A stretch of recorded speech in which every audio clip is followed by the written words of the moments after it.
one of those days where you're like, who even am I right now? Like maybe you wake up feeling fine, like yourself, but somehow by 3 p.m., you feel like you're running someone else's race or like feeling weirdly off or just wondering, like, what the heck happened?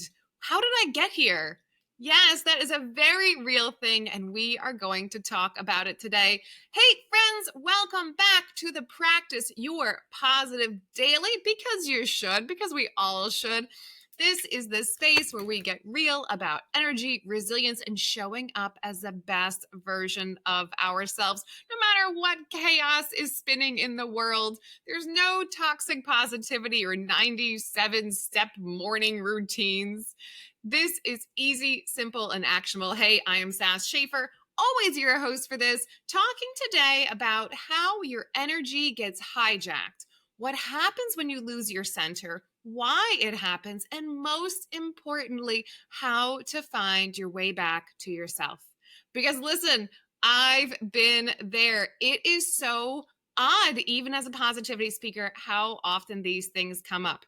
Sometimes after a conversation or a situation, I just don't feel like myself, like somehow I lost my groove. And sometimes it drags me to like a weird place.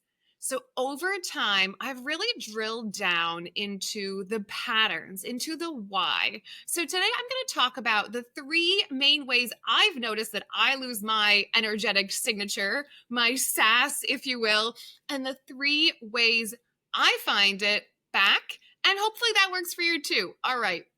The three ways that we lose our center. These are the ways that I have noticed that somehow I just end up not feeling like myself. All right. Number one, assuming someone else's frame. All right. Here's what I mean by frame. Like, what does that even mean? Frame is the story, right? The narrative, the story, how you're painting the picture, how you're presenting yourself, what the truth is. And so if I see myself as X and someone else sees me as Y, instead of holding on to my truth, I start giving in, right? I take their frame. Maybe I need to prove something. Maybe I'm behind. Real life example, I had coffee with an influencer and a content creator a few weeks ago. And after the conversation, I just didn't really feel like myself because her strategy for business and what works for her is totally different than mine. But in our conversation, I picked up her frame thinking, oh, I should be doing more of this. Why aren't I doing that? I picked up her frame instead of sticking with my own. And in that moment, I turned over the keys to my energy. I started living out her version, that version of me instead of my own. This can be the same if someone presumes you're in a bad mood or you're always like this or whatever someone else's frame for you is, you need to stick with your own frame. All right, number two, ignoring my gut instincts, ignoring my intuition. Again, if I had two life lessons of my entire life that I repeat over and over again, one would be letting go. We've done that episode. Number two is ignoring my gut. And honestly, that could be like a whole freaking podcast in itself. But ignoring my intuition, this one hurts so deeply and knocks me off my square because I know better. I know when I want to say no. I know in my heart, in my core, when I want to leave early, when I don't want to talk to that person anymore, whatever is going on, I know the truth. But somehow, out of logic or obligation or being polite or playing the good girl or adopting someone else's frame, I talk myself into doing the opposite of what I really want to do. And every single time I feel it, I chose the obligation. I ignored my gut. And boy, that is just an energy hijack, leaving me not feeling like myself at all for good reason, right? Our intuition is there for a reason. Put a pin in that one. We will talk a lot more about following your gut and how that rolls into positivity. But number three, the third way that my energy gets hijacked. This is a deep one, but I know you can go there with me. It's leaning into the darkness. Okay, what does that mean? Listen, I'm just going to make a guess here that you have a dark place somewhere in your mind, in your heart.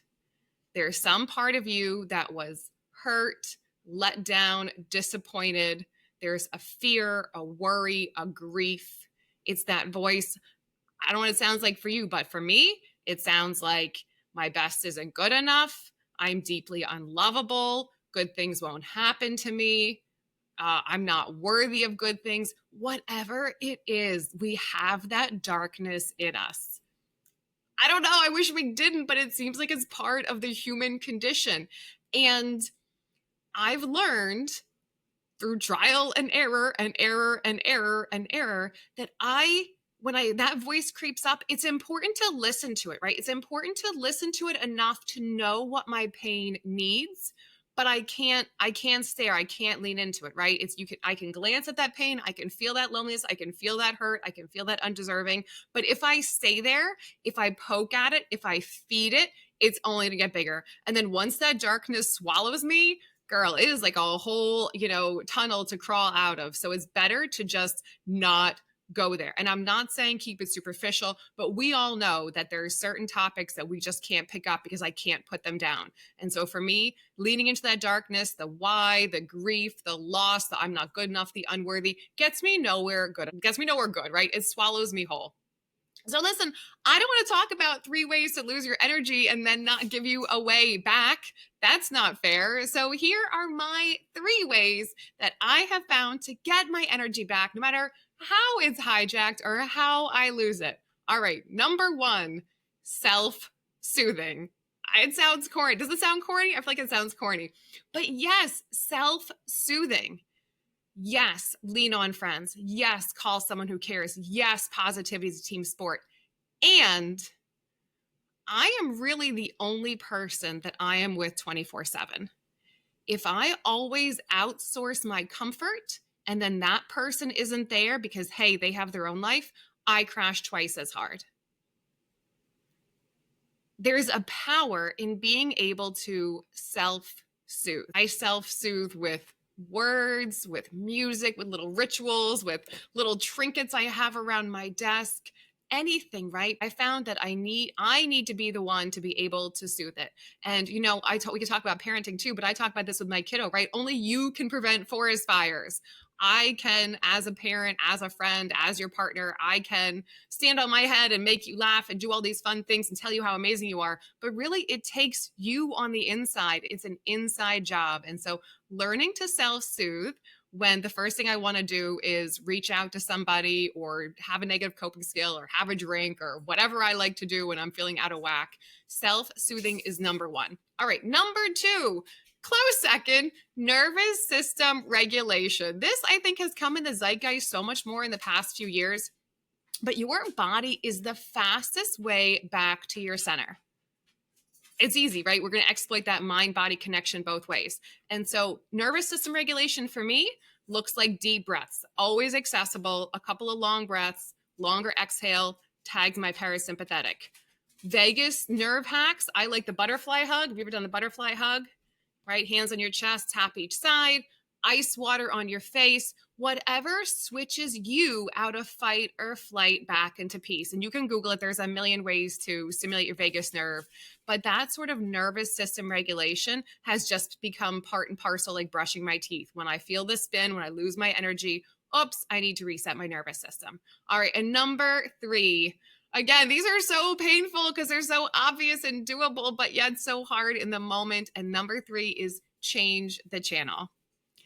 The hard truth is we are in control of our thoughts, right? Maybe like a cloud in the sky, maybe they just pop up, but it doesn't mean that I have to hold on to it or I have to add 10 more, right? So to interrupt this spiral, I move my body, I clap my hands, I say an affirmation, I hug my dog who just shook her collar, I do 10 jumping jacks, I look at pictures of my kid.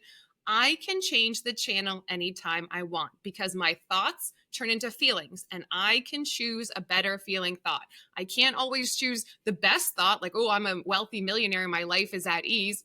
Maybe not, but I can choose a better feeling thought, right? I could be 1% happier. I could choose a thought that's more accessible. So that's what I do. I change the channel. All right, this was a good one. So needed and so relatable. But there's a positive of the day because, girl, this isn't just talk. It's 1 point for saying it, 10 points for doing it. So, positive of the day, find one small, tangible thing that you can do that works for you to bring you back to your center, whether that is having ice on your face, texting a friend, finding a way to self-soothe yourself, doing some nervous system, vagus nerve stimulation, something that says, this is me choosing my energy back. Oh, that was a good one. I swear this comes up all the time. And what I found is that the earlier I can nip this in the bud, the earlier I recognize that, like, ooh, my energy got hijacked. Oh, I'm not feeling myself. The quicker I notice it and correct it, the smaller the snowball is to fix in the end. So that is why it's so important to stay on top of these things.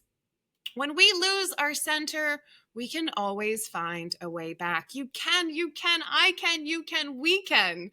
If this episode helps you, share it with somebody who might need that reminder too, because remember, energy is yours. Protect it like gold because it is. Mwah! I love you. Until next time, stay in the game. Keep practicing your positive, and I will see you at practice. Bye. Hey, it's Sass. Before you go away, do me a solid. Hit all those buttons. Subscribe, download, share, and talk to me in the comments. All right, stay in the game and keep practicing your positive. Drink some water, you look thirsty. Did you eat a vegetable today? Did you eat a vegetable yesterday? How about going to the gym? You go to the gym today? Yoga later? Ooh, a little bedtime yoga later?